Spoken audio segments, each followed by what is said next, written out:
Good morning, St. Francis. Good morning, people of God. It is Thursday, the 5th day of October 2023, Thursday of the 26th week of the year, the 26th week in Ordinary Time, the day that follows the great feast of St. Francis of Assisi.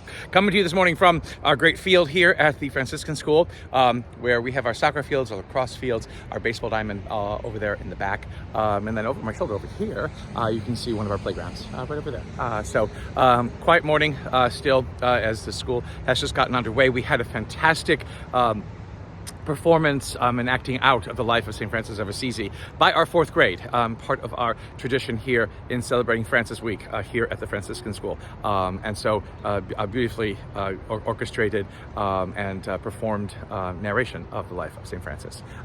Today, as we continue to move through Ordinary Time, again, on 26th week, we only have, I think 7 or 8 more weeks, I think, yeah, until the end of the year, yeah, 7. No, I think it's 7.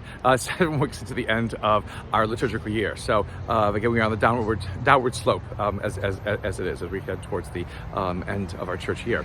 The readings for today, again, we are bouncing around all the minor prophets as we move towards the end of the year, and but they are minor prophets who have something significant to say.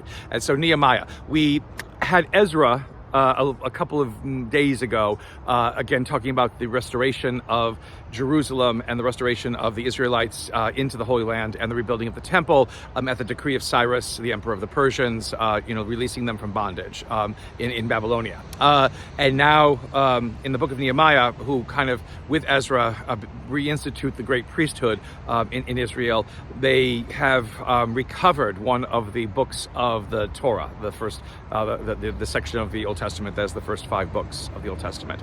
And they are reading the law, which is probably Leviticus. They are reading to them, to the Israelites, about all the things, again, that God wanted Israel to live as, so that they would be recognized as God's people, and they would live in prosperity. They would live in glory and wonder and beauty because they had followed God's law. Ending up in exile, ending up in Babylon, was because they weren't following God's law, because they didn't think it was important, or they didn't think it mattered that much. And so now they are reclaiming that. And so it is described where Ezra reads to them from morning until midday from the book of the law. And the people bow down and they prostrate, but they also weep. And it goes on. Why again that the Levites, those who attended the liturgical rituals in the temple, they are consoling the people, telling them not to weep, not to weep. But why are they weeping? Well, they're weeping because, as it says, Ezra has to interpret what is being read. And the reality is because they have lost command of Hebrew because they were in exile in Babylon. And so they probably have some kind of hybrid Babylonian, Persian dialect and vocabulary and words, and do not understand the classical Hebrew that the law was written in.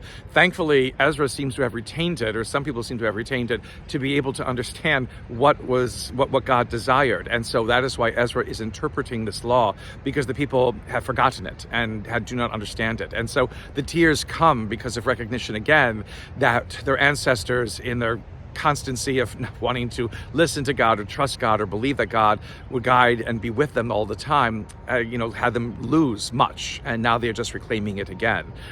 It is a wonderful thing in many ways, a very touching moment in the Old Testament, but again showing the fact that God is a God, again, who brings back what was lost, who brings back what has fallen apart, and tries to rebuild again what belongs to God in the first place.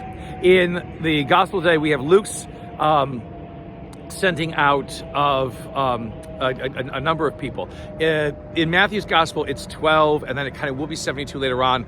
It's in Matthew's Gospel when the 12 are sent out and they don't get received well, shake the dust from the sandals in judgment against them and move on. In Luke's Gospel, it's now 72 who are sent out. So more than just the 12, 72, 2 by 2. Again, the idea is go into a house, don't move and stay there, don't go from house to house, eat what's put in front of you, all these kinds of things. and preach and heal and whatever it is. But if they don't listen to you, go out and shake the dust from your sandals, Luke has now, in judgment against them, because it'll be better for Sodom and Gomorrah on that day that they come before judgment than it will be for them. So again, there is a very striking aggressiveness to Luke's understanding of all of this, and the way that Jesus is depicted in Luke as trying to get people to listen to what it is that he has to say. Again, first, it's not just the 12, it's more than that, being sent out to continue what Jesus has already begun. So again, the trust that Jesus has in all of these people who are following him, not just 12 men, but 72. We don't know if they're men and women. We don't know how, who they were, what they were. It's a large number being sent out, to let people know that something is changing and something is different, in their lives.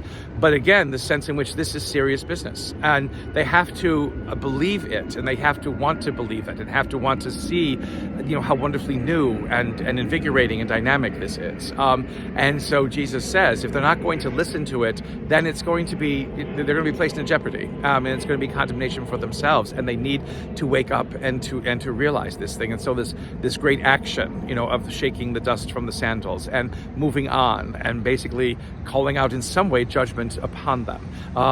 This is, again, a God who means business, but not business to keep us, enslaved or locked or tied down, but a God who means business in wanting what is best for us, and really moves quickly and moves with great earnestness and great determination to want to make sure that we recognize that what is good for us comes from the hand of God. A blessed day, St. Francis and people of God, a continued blessed Francis week. May the Lord give you his peace.